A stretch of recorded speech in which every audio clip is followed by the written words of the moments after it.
हरिओम, राधे राधे, जय श्री कृष्ण, जय उमिया माँ, जय जगदम्ब भगवती। बंशीधरम तोत्रधरम नमामि मनोहरम मोहहरं च कृष्णं मालाधरं धर्मधुरंधरं च पार्थस्य सारथ्यकरं च देवं कर्तव्यदीक्षां च समत्वशिक्षां ज्ञानस्य भिक्षां शरणागतिं च ददाति गीता करुणाद्रभूता कृष्णेन गीता जगतो हिताय, कृष्णेन गीता जगतो हिताय। श्रीमद् भगवद गीता जी रहस्यम। भगवान कृष्ण ने जीवन का जो रहस्य है ये सारा श्रीमद् भगवद गीता जी से बता दिया। कोई भी जीवन का ऐसा प्रश्न नहीं है कि इसका उत्तर न हो। इसमें सारे जीवन के प्रश्नों के उत्तर श्रीमद् भगवद गीता जी में मिल जाते हैं। अब देखिए, चर्चा हो रही थी पहले अध्याय का 3रा श्लोक। हाँ, तो द्रोणाचार्य के पास जाकर दुर्योधन ने जो कुछ कहा अब उसे बदलाते हैं। दुर्योधन, देखिए आगे भी कहा गया कि दुर्योधन मस्तक के पास बैठा और अर्जुन भगवान के सामने। तो सन्मुख का अर्थ का लाभ है। मंदिर के पीछे भी अधर्म का, भगवान की पीठ में भी अधर्म का वास है, तो सामने खड़े रहना चाहिए। ज्योतिष में भी कहा है सन्मुखो अर्थ लाभाय। तो भगवान के मंदिर में जाकर भी सन्मुख होना है। जैसे वैष्णव परंपरा में है ना कि सन्मुख भेंट, सन्मुख दर्शन। तो आइए अब क्या कहते हैं गीता जी। पश्यैतां पांडुपुत्राणाम् आचार्य महतिं च मुं व्यूढां द्रुपदपुत्रेण तव शिष्येण धीमता। हे आचार्य, आपके बुद्धिमान शिष्य द्रुपद पुत्र धृष्टद्युम्न द्वारा व्यूहाकार खड़ी हुई पांडुपुत्रों की इस बड़ी भारी सेना को देखिए। अब देखो, यह प्रश्न होता है कि धृष्टद्युम्न द्रुपद का पुत्र है, आपका शिष्य है और बुद्धिमान है, फिर दुर्योधन ने ऐसा किस अभिप्राय से कहा? दुर्योधन को नहीं कहना चाहिए था, लेकिन द्रोणाचार्य के पास जाकर दुर्योधन ने क्यों कहा? इसका उत्तर है, दुर्योधन बड़े चतुर कूटनीतिज्ञ थे, है ना। कई लोग गेम खेलने में बहुत आगे होते हैं। तो अर्जुन जी तो भगवान के भक्त थे, कृष्ण के समर्पित हुए मित्र थे, भांजे भी होते थे, लेकिन दुर्योधन बड़ा चतुर कूटनीतिज्ञ था। अर्जुन का अर्थ ही है रुजु, माने सरलता, कोमलता।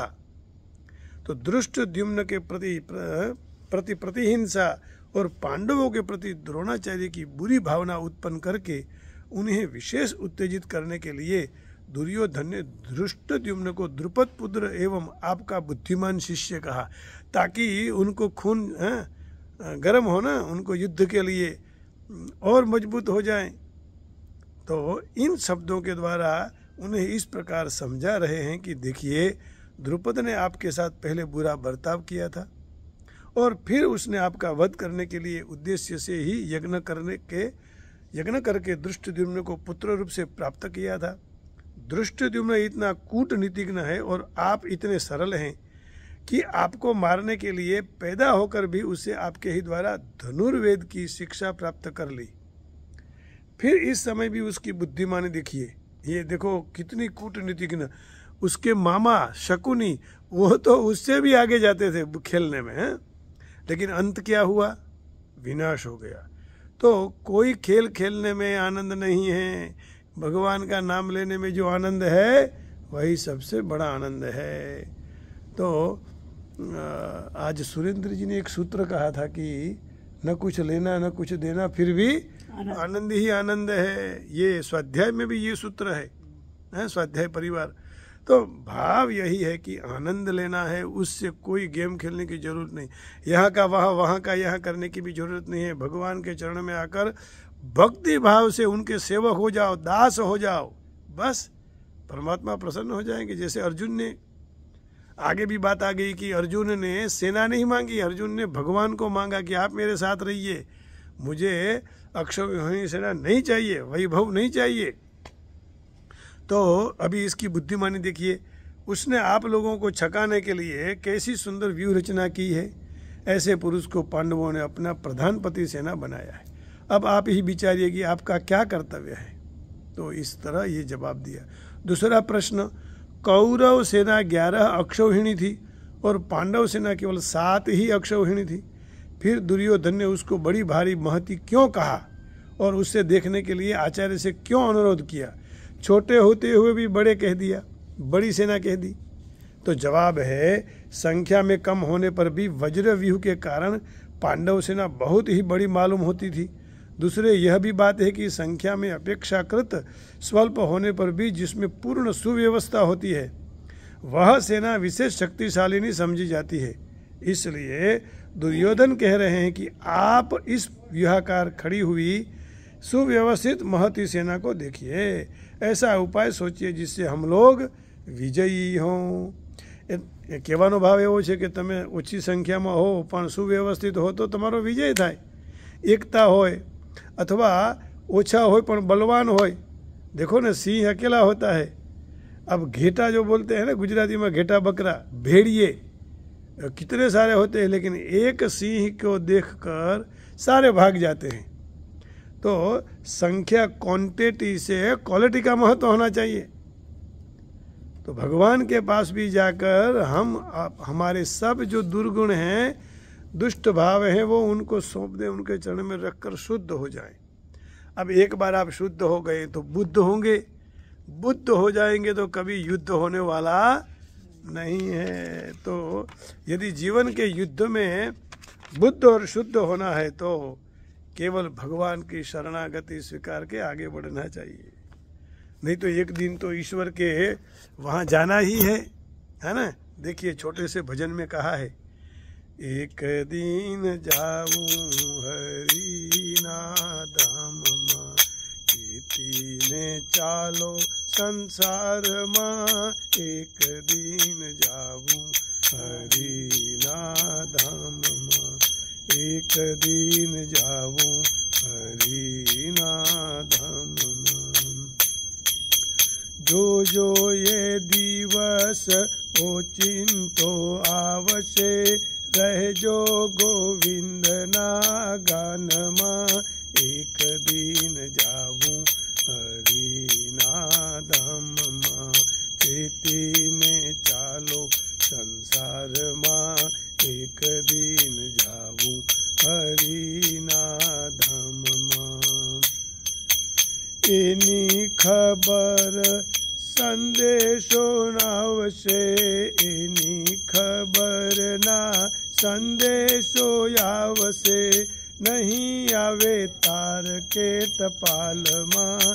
एक दिन जाऊं हरि नाम मां। एक दिन जाऊं हरि नाम मां।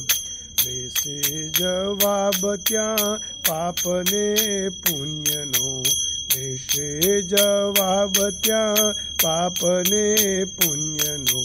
समझीने ले जो रे ध्यान मां। एक दिन जाऊं हरि नाम मां। चेतीने चाल जो संसार मां। एक दिन जाऊं हरि नाम मां। मारा महाराजने मानी रया छे, मारा महाराजने मानी रया छे। त्या तो नहीं आवे काम मां। एक दिन जाऊं हरि नाम मां। एक दिन जाऊं हरि नाम मां। चेती ने चालो संसार मां। एक दिन जाऊं हरि नाम मां। भक्ति नो बातों साथे लई लेजो, जो जो न भूलता ये भान मां। एक दिन जाऊं हरि नाम मां। एक दिन जाऊं हरि नाम मां। चेती ने चालो संसार मां। चेती चालो संसार मां एक दिन जाऊं हरिना धाम मां एक दिन जाऊं हरिना धाम मां एक दिन जाऊं हरिना धाम मां ने चालो संसार मां एक दिन जाऊं हरिना धाम मां हरे कृष्णा हरे राम राधे गोविंदा हरे कृष्णा हरे राम राधे गोविंदा राधे गोविंदा हरि राधे गोविंदा राधे गोविंदा हरि राधे गोविंदा। आप सबके हृदय में बैठी हुई माँ उमिया को, माँ जगदम्बा भगवती को प्रणाम करके वाणी को विराम देता हूँ। हरि ओम, राधे राधे, जय श्री कृष्ण, जय गीता मैया, जय उमिया माँ।